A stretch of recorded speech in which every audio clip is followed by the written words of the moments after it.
বলছে রাস্তা তোমাদের দুইটা, মুহাম্মদ সাল্লাল্লাহু আলাইহি ওয়াসাল্লামকে যদি তোমরা অনুসরণ করো, পেতে চাও, তাহলে তোমরা যেন আমি আল্লাহকে পেয়ে যাবা।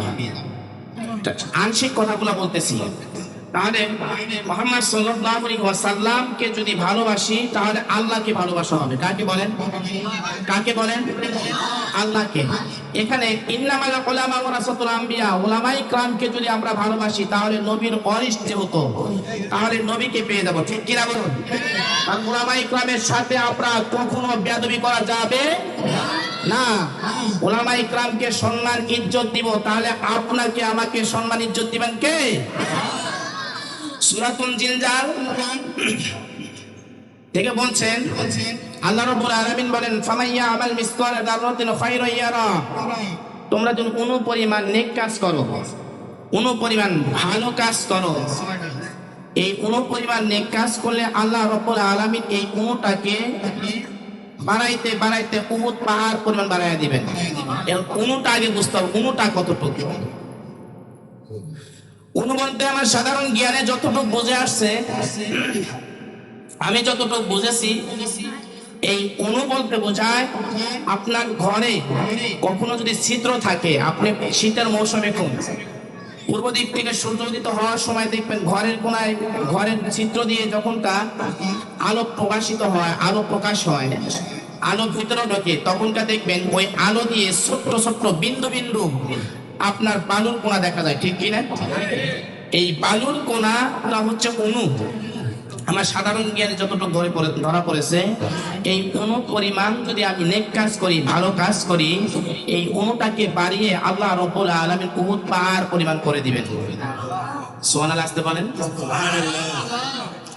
এই অণু পরিমাণ নেক কাজ করার কারণে, এরে চন্দা মুসলমান আল্লাহর গোলাম, অণু পরিমাণ নেক কাজ করার কারণে যদি আল্লাহ রাব্বুল আলামিন আপনাকে আমাকে এত সুন্দর, এত বড় সওয়াবের অধিকারী করে দেয়, তাহলে আপনার আমার ওই কোনো পরিমাণ নেক কাজের জন্য এই ময়দানটা আসার দরকার আছে না নাই? বলেন আছে না নাই? এরা চন্দ্রের মুসলমান আল্লাহর গোলাম, কোনো পরিমাণ নেক কাজ করার কারণে আল্লাহ রাব্বুল আলামিন যদি আপনাকে আমাকে সম্মানিত করে দেন, সম্মান দেন, ইজ্জত দেন, দুনিয়াতেও কল্যাণ কর, আখিরাতেও কল্যাণ কর, দুনিয়াতেও সফলতা, আখিরাতেও সফলতা, এই দুনিয়ার কল্যাণ কর, আখিরাতেও কল্যাণ কর যদি আপনাকে আমাকে করে দেন, তাহলে পৃথিবীর কেউ বাধা দিলেও মানবো না। কে? পৃথিবীর সকলে যদি বাধা দেয়, আল্লাহ কি আপনাকে বাধা দিবে? হ্যাঁ? পৃথিবীর মানুষের যেখানে হাত নাই, সেখানে হাত আছে কার? পৃথিবীর মানুষের যেখানে ক্ষমতা নাই, সেখানে ক্ষমতা কার? এই জন্য আল্লাহর ক্ষমতা নিয়ে আমরা কখনো নিন্দা কিংবা প্রনিন্দা করবো না, কারণ আল্লাহ সবকিছু পারেন, পৃথিবীর কেউ পারেন না। তাবলীগী ভাষায় একটা কথা বলে, মাখলুক কিছুই করতে পারে না আল্লাহ ছাড়া, আল্লাহ সবকিছু পারে মাখলুক ছাড়া। ঠিক কিনা বলুন? আমরা তো মাখলুক, আমরা কি বলেন? মাখলুক। এরা নবীর উম্মতের দল। আল্লাহ রাব্বুল আলামিন আপনাকে আমাকে দুনিয়াতে পাঠাইছে আল্লাহর গোলামি দাসত্ব করার জন্য। গোলামি কিভাবে করব, দাসত্ব কিভাবে করব, আল্লাহ রাব্বুল আলামিন কোরআনের ভিতরে বাতলা দিয়েছেন। এই গোলামি দাসত্ব করার জন্য যদি দুনিয়াতে আল্লাহ রাব্বুল আলামিন আমাকে পাঠান, তাহলে আল্লাহর গোলামি করার দরকার আছে না নাই? বলেন আছে না নাই? যদি থাকে, তাহলে এই ময়দানটা, আজকের ময়দানটা কিন্তু আপনার আমার জন্য কানায় কানায় ভরার দরকার ছিল। ঠিক কিনা? ঠিক কিনা? আপনি আমি ভাবতেছি মনে হয় আমি ওখানে যাব না, এই চন্দ্রার 3 গম্বুজ জামে মসজিদে আমি নামাজ পড়বো না, আমি ওই ময়দানে যাব না। আপনি যদি নাও আসেন, নাও বসেন, এই 3 গম্বুজ মসজিদে যদি নাও আসেন, কোনো না কোনো দিন কিন্তু এই 3 গম্বুজের মসজিদে খাটিয়া আপনার বারিন্দায় হাজির হবে। ঠিক কিনা? আপনি আসতে পারেন, আপনি আসবেন না, কিন্তু আপনার এই চন্দ্রার 3 গম্বুজ জামে মসজিদের খাটিয়া আপনার ওখানে হাজির হবে। এই জন্য ভাই, আপনার আমার চিন্তা ফিকির করা দরকার। পৃথিবীর সবচেয়ে বড় আদালত হচ্ছে মানুষের বিবেক। মানুষের কি বলেন? বিবেক। এই বিবেক নিয়ে যদি প্রশ্ন করি, মুসলমান, এর চন্দ্র মুসলমান আল্লাহর গোলাম, এই দুনিয়াতে 2 দিন 3 দিন কয়দিন থাকবো কোনো ঠিকানা নাই। আংশিক জীবনের জন্য পাগল দেওয়ানো হয়ে গেলাম, কিন্তু আংশিক জীবন আপনাকে ধরা দিবে না। এই আংশিক জীবনের জন্য আপনি আমি পাগল দেওয়া হয়ে গেলাম, আংশিক জীবনের জন্য আপনি আমি দেওয়ানা হয়ে গেলাম, কিন্তু আংশিক জীবন আপনার জন্য আমার জন্য শেষ ঠিকানা কিন্তু পার করতে পারবে না। আসল জিন্দেগি আসল দুনিয়া কোনটা সেটা কোনো খবর নাই। আংশিক জিন্দেগির জন্য আমরা কত বিল্ডিং অট্টালিকা করি, টাকা পয়সা ধন সম্পদে বাড়ির মালিক করি, ব্যাংক ব্যালেন্সের অভাব নাই।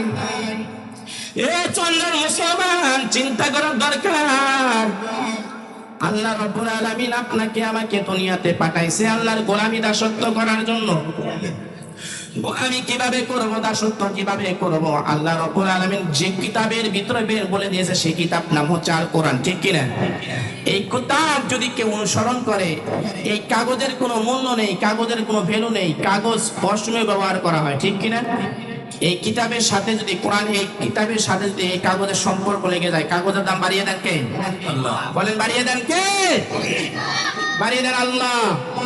কাগজের সাথে যদি কোরআনের সম্পর্ক লেগে যায়, কাগজের দাম বেড়ে দেন আল্লাহ। কাঠের কোনো ভ্যালু নাই, কাঠের কোনো অস্তিত্ব নাই। কাঠের সাথে যখন কোরআনের সম্পর্ক লেগে যায়, কাঠের দাম বাড়িয়ে দেন কে? মানুষের সাথে যখন এই কোরআনের সম্পর্ক লেগে যায়, আল্লাহ রাব্বুল আলামিন এই মানুষের দাম বাড়িয়ে দেবেন, ঠিক কিনা?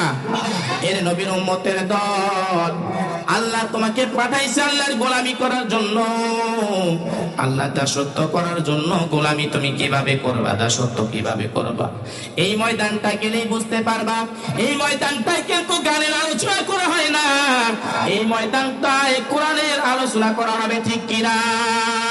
এ নবীর উম্মতের দল, কোরআনটাই ময়দানটাই কোরআনের আলোচনা করা হয়, তাহলে কোরআনের ময়দানে আপনার আমার বসার দরকার আছে না নাই? যদি থাকে তাহলে এই ময়দানটায় আসো, এই ময়দানটায় বসো। এই ময়দানটা আসলেও সব, বসলেও সব, কথা শুনলেও সব, ঠিক কিনা? এই ময়দানটা কারো না কারো জন্য স্বপ্নের ময়দান। এই ময়দানটায় আমরা স্বপ্নের ময়দান না, আপনার আমার জন্য এই ময়দানটা কিন্তু বাস্তবের ময়দান, ঠিক কিনা? এই ময়দানটা বাস্তবের ময়দান না।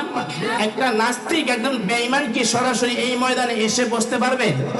পারবে? পারবে না। এই জন্য ভাই, আমি বাস্তবের ময়দানে বসে যদি বাস্তবে প্রমাণিত না করতে পারি, তার মানে আমার মতো আপনার মতো দুর্ভাগ্য এই পৃথিবীর মধ্যে থাকার চেয়ে না থাকা ভালো। কারণ এই ময়দানটা হচ্ছে কোরআনের ময়দান। এই ময়দানটা কখনো নাচ গানের ময়দান না। আপনাদের এই মঞ্চের সভাপতি, মাহফিলের সভাপতি সাহেব বলেছেন, আসার মধ্যেই দেখছেন কোন না কোন ময়দান থেকে, কোন না কোন মাঠ থেকে, কোন না কোন স্টেজ থেকে গানের আলোচনা হচ্ছে, ঠিক কিনা বলেন? গান গাওয়া হচ্ছে। এ নবীর উম্মতের দল, আল্লাহ রাব্বুল আলামিন আপনাকে আমাকে বলেন তো, এত সুন্দর একটা কিতাব বানিয়েলেন, আপনার উপরে কিতাবটা নাজিল করা হয়েছে রাসূলের উপরে, আপনাকে প্রমাণিত করার জন্য বলেছে, এ বান্দা, তোমরা যদি আমি আল্লাহর এই কিতাবকে অনুসরণ করো, আমার হাবিবকে তোমরা অনুসরণ করো, তোমাদের জন্য আমি রব্বুল আলামিন জান্নাত ওয়াজিব করে দিব। তাহলে জান্নাতের মালিক কে বলেন? জান্নাতের মালিক কে? চন্দ্র মুসলমান, জামালপুরের মুসলমান, জান্নাতের মালিক যদি আল্লাহ হয়, তাহলে এই ময়দানটায় আসার দরকার আছে না নাই?